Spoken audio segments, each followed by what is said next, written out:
Hey everyone, Tina Martin.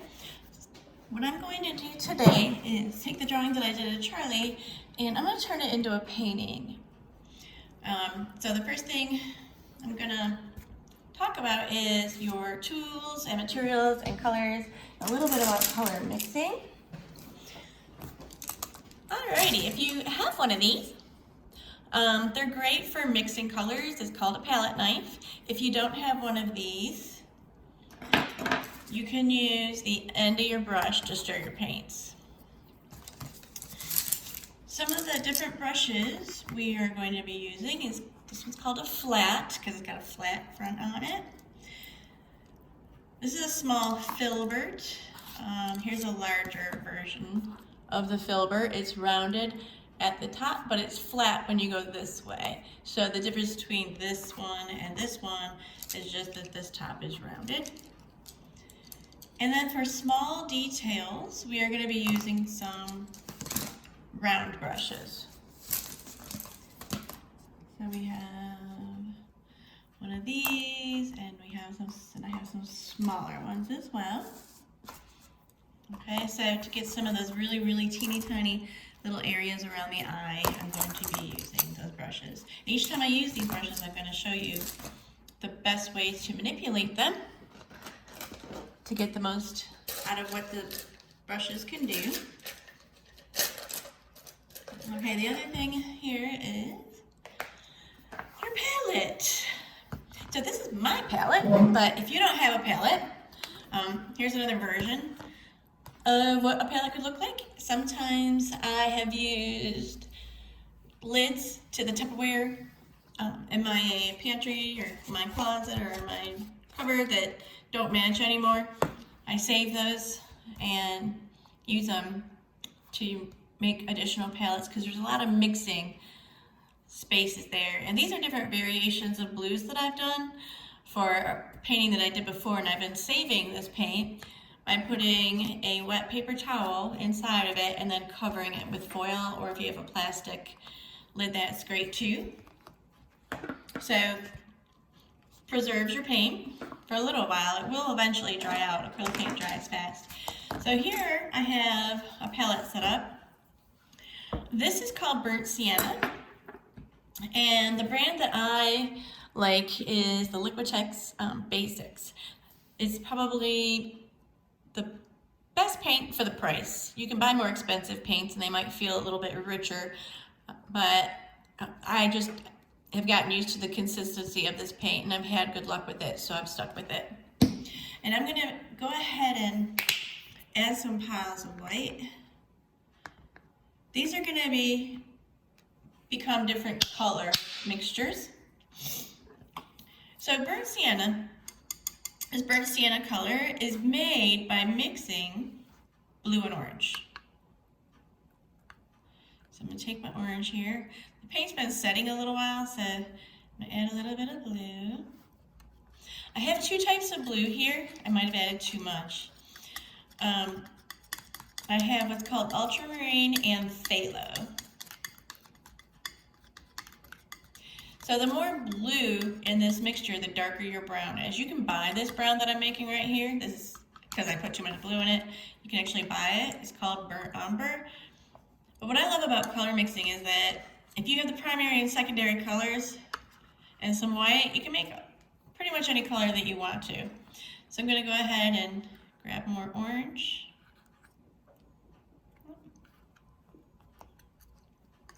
Just to show you how burnt sienna is made. So now you're seeing that burnt sienna color. Okay, so the more orange in the mixture, the more orange it is, and the more blue in the mixture, the darker the brown is. I'm going to make this really dark because I want it to become my black. I don't really like using black in my paintings, so I'm using the ultramarine blue. Ultramarine is more of a purple blue.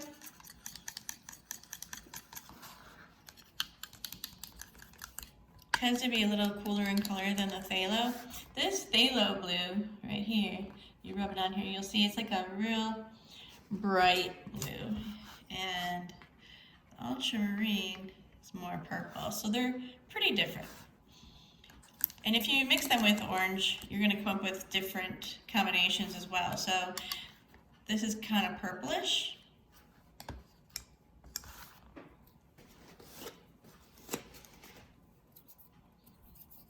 I'm going to add a little bit of yellow in there. It's too purple, and the complement, which is yellow. Something I teach. If a color is too something, add the complement. And that black that I was making was too purple. So who would think, whoa, add yellow to purple, and you get black after all that? Why would, but yellow's a lighter color? It's because it's neutralizing the purple, even if it is lighter. So we got a pretty good black right here. All right, so again, I use the ultramarine and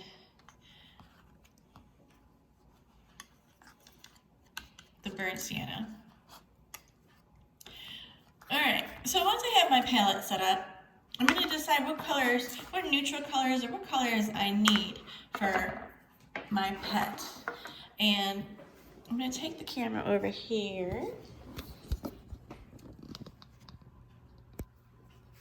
All right, so this is my dog, Charlie. And you'll see he's surrounded by a lot of greens. So I am going to use a little bit of a yellow green. Oop. I'm going to use a little bit of yellow green right here because it reflects the hair and our skin reflects the color that's around us. And then I'm going to look here and I see he has some things that are sort of like a tan, and you can just see all these colors. The other thing I want you to do is observe your picture for a little while and look at what's happening with the eyes. Look at where the lights are. The lighter colors should be warmer. So I'm going to add a tiny bit of yellow to some of these whites.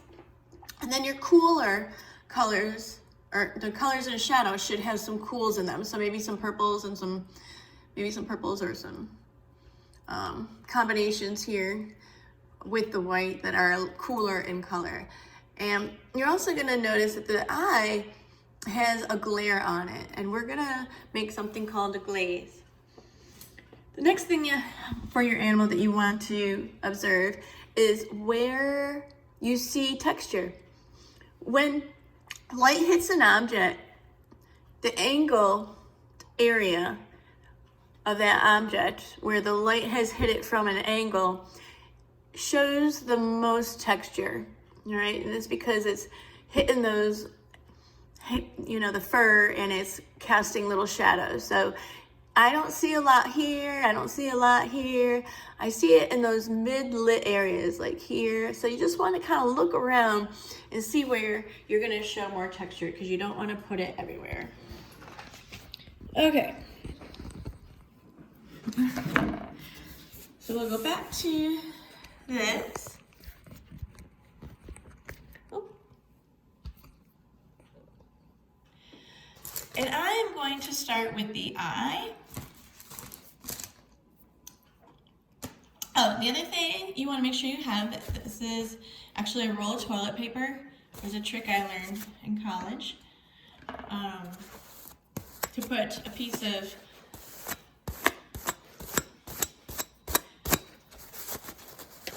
paper over top of toilet paper. All right, so you have your paper towel there, it tucks around, and it lasts a lot longer. You don't go through as many paper towels. I'm gonna get my area set up here. I also have a black and white photo of him that I was looking at. It makes the values a lot more obvious. So I'm gonna start with the eyes. So because I'm gonna start with the eyes, I'm going to need some smaller, rounder brushes. And I like to use two brushes. I like to use two similar brushes at the same time. So I'm gonna go with these two. And one I keep with the light colors and one I keep with the darker colors. I don't like to use a lot of water when I'm painting because I don't want it to become too runny. If the paint does start to get too thick and won't push around, you will need to do that, however. All right. So his eye has he's got brown eyes, but he's got this very, very, very yellow, like, gleam because of the sunlight going through his eyes. Got really, really some nice things going on with that. So what I'm gonna do is I'm just gonna paint this whole eye that yellow. This is called an underpainting. What this is gonna do is it's gonna set the stage for that yellow to show through. Alright, and then the other one, I'm gonna do the same thing.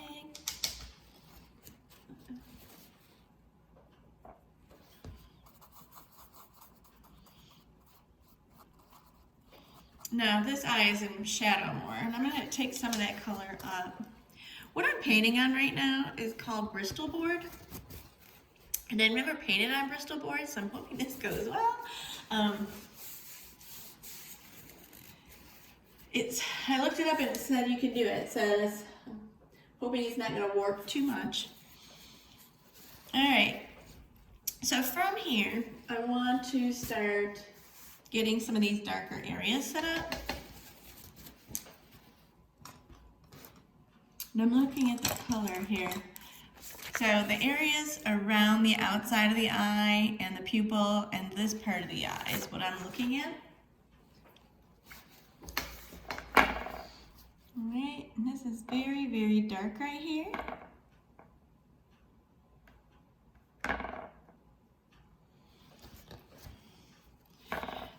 So what I'm doing with the round brush, this is where you do need water. I'm taking that dark color, I'm gonna add a little brown to it so it's a little browner.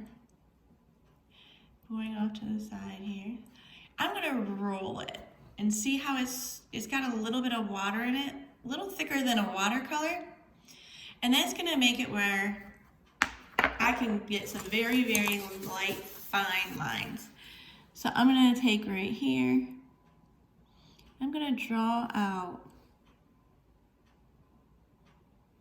this darker part of the eye.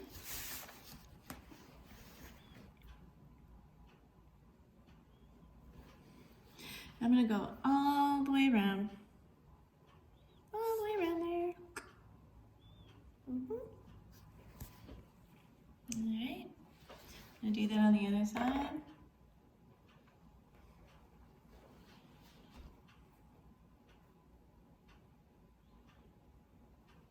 This side is a lot darker. The side of his face is in shadow.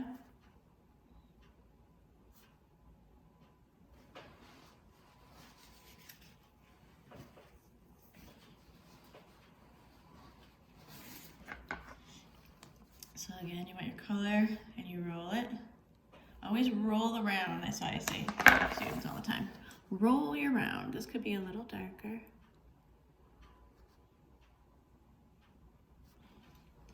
And then it's also gonna be darker here.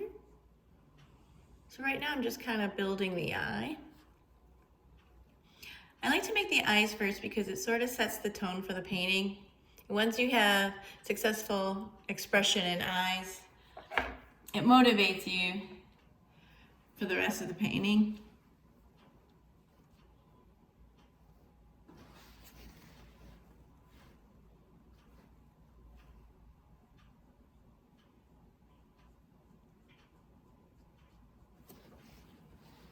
Now this part right here is actually, it's kind of like fur, so it does tend to come out a little.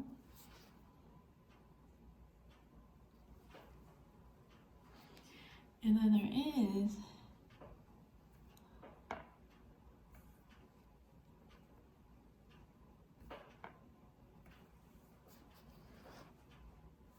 his pupil right here.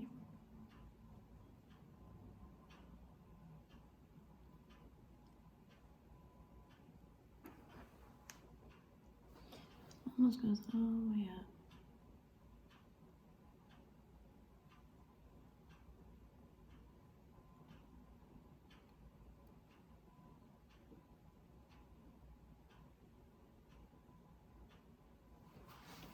All right, and he's got one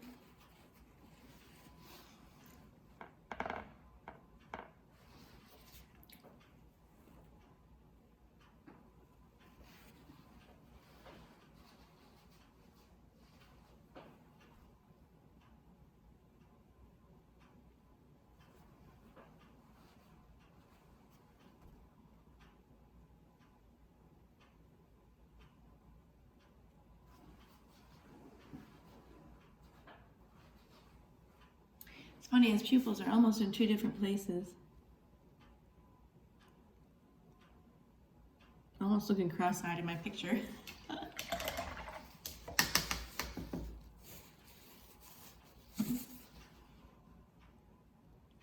And the reason I just used water is because the paint wasn't moving for me anymore. So I just wanted to make sure I had that right.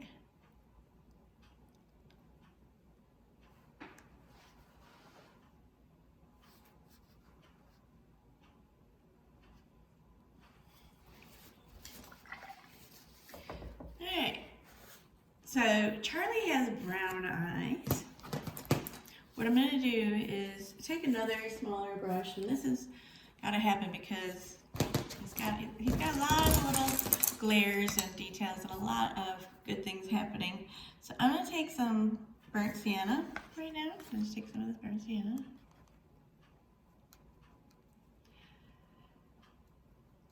Burnt sienna can get real thick.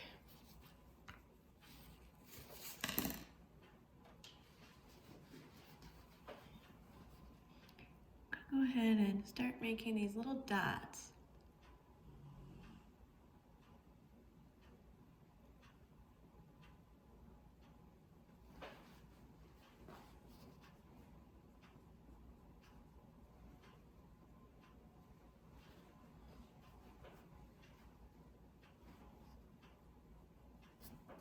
Some more.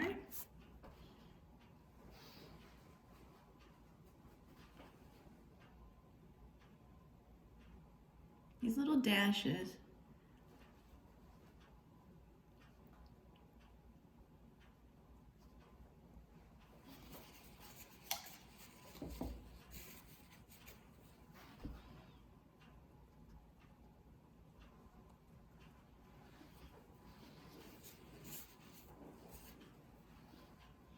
I'm going to grab a little bit of a darker brown. So remember to make that darker brown, we just added some blue to it. So I'm going to take this burnt sienna, which is why I made this darker area here, so I can go back and forth with this.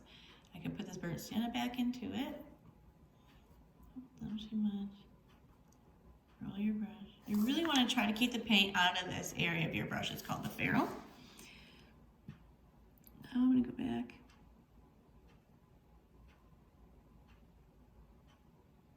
And add even some more of the darker brown.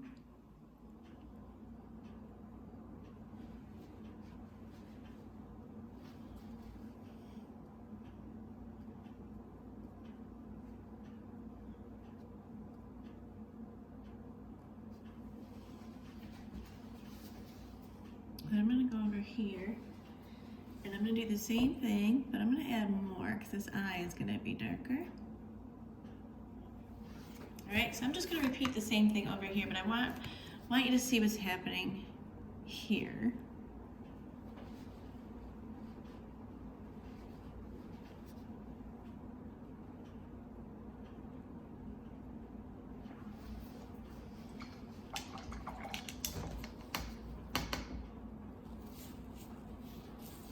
Alright, I'm going to let that dry because what we're going to do over top of this eye is called a glaze, and we have to wait for that to dry first.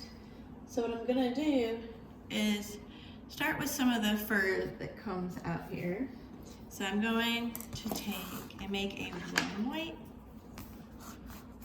Make a nice warm white. I'm going to take some of this yellow. Add it too.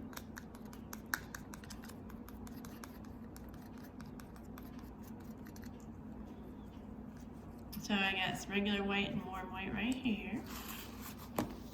And I'm just going to start painting some of those areas.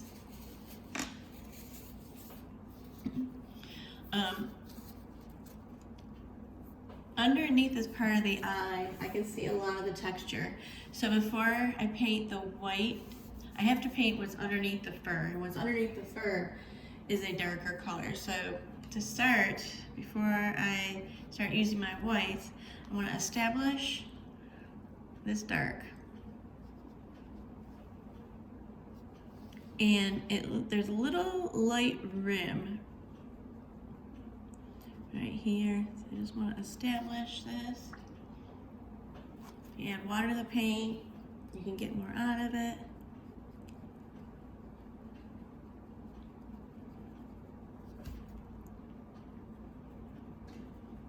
Okay, add a little brown to that.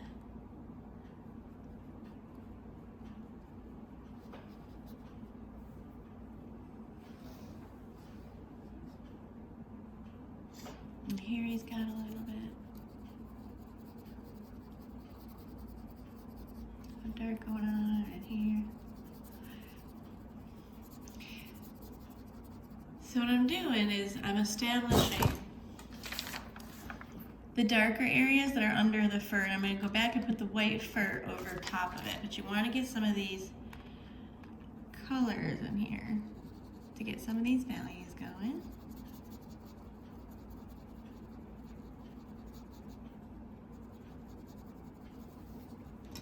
What this is going to do is it's going to separate this section from that section. So this is going to be a lot brighter. So I'm going to make a little area here. It might not be that dark when I'm done, but I'm just getting these bone structures in here. There's a little area here.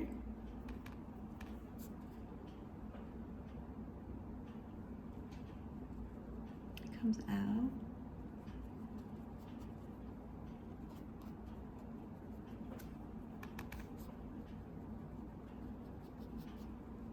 I'm going in the direction of the fur. Also an area here.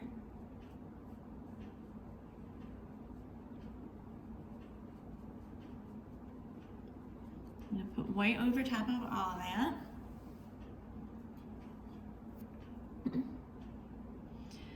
This kind of comes down to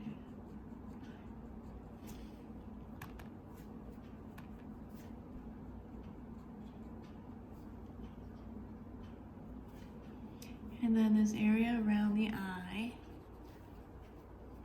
So what I'm doing is I'm getting all these dark areas. So there's the eye, and it's not as obvious in this picture, but in his photo that I'm looking at, there's just a little bit more that you can see visually. I would have printed it out in color, but my printer is not working. This comes all the way up here.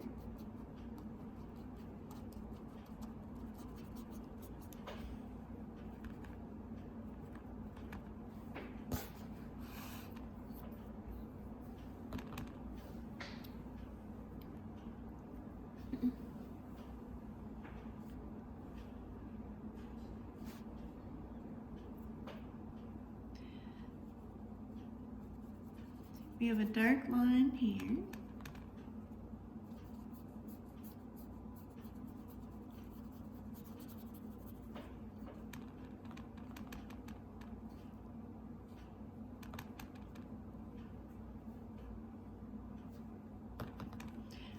And then there's this area that's darker going this way.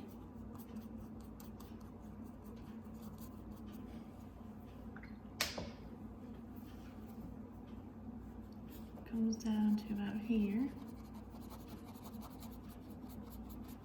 all the way over to this area.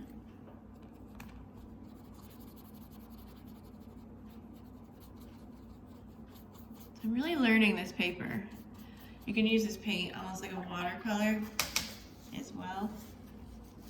So for the underpainting, the water will help it spread out. So you can get some of your details. There's like some wrinkles in his brow.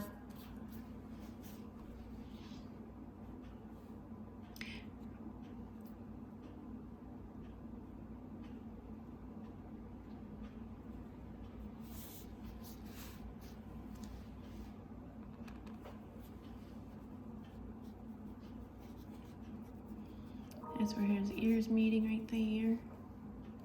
Put some darks all the way up here.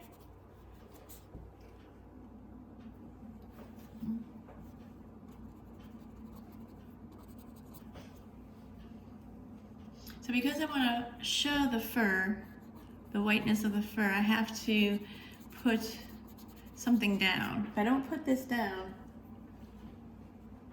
you're not going to see those whites. All right, what I'm going to do now is called a glaze. Right here on this part of his eye, he has a very yellow, like, sort of like a glare where the sun is hitting his eye. So I'm going to water this down and make almost like a watercolor. And I'm going to very lightly go over that area. Now I'm going to do the same thing with plain white, but it's going to be even more watery. The more watery the color is, the more the underneath of whatever's going on the eye will show through. So I want this whole thing to appear glossy. It kind of even goes over his pupil a little bit. So really getting the glaze over that. I'm gonna wait for that to dry. And if this is dry, you can start putting in some of your light colors. So one of the things I like to do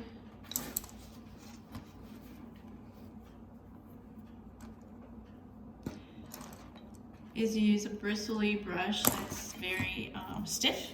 So those brushes that are sort of ruined, I have even cut them with scissors and made the bristles real stiff.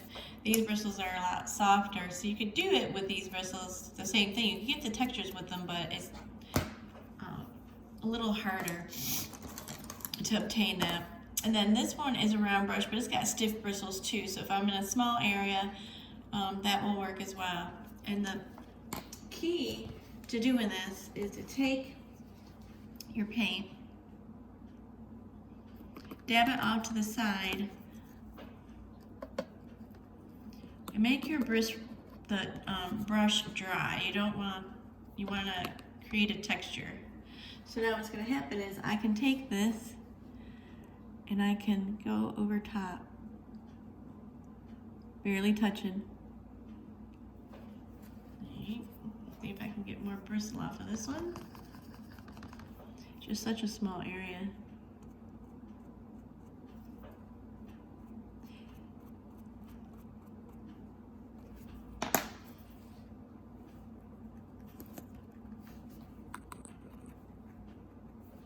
When you do this part, you don't want your brush to be wet because you want that dry bristle happening.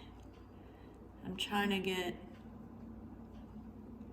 all these textures. So what's happening is these textures are going over top of what I put underneath this. You can see what's happening there. He's got some areas that are even whiter. So if they're even whiter, you can go in and even add more. And now that is not as textured.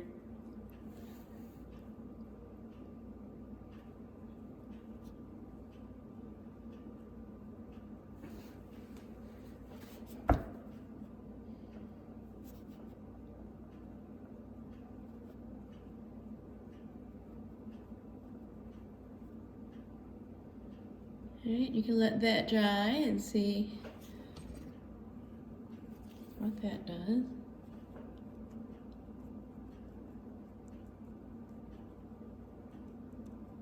So this is only for the very textured areas. The areas that are, say, like right here, don't have much texture, so you can pretty much just paint that in solid. Let it come up around his eye here.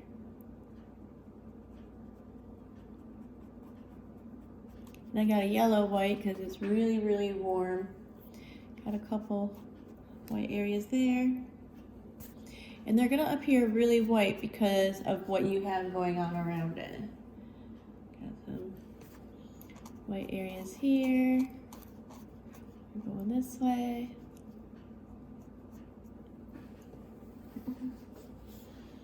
This area here is very white. So I'm gonna go ahead and let that happen. This area here is very white. Let that happen.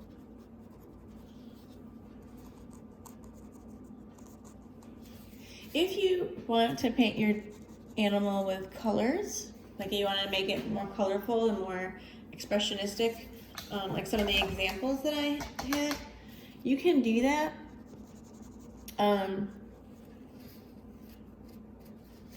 You can definitely do that.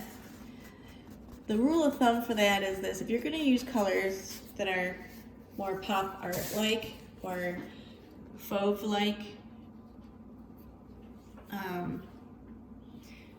the rule of thumb for that is keep your values correct. So no matter what colors you decide to put down, if the values are there and you have light colors where the face is white and you have dark colors where the face is dark, you can still use crazy colors and make it more expressive.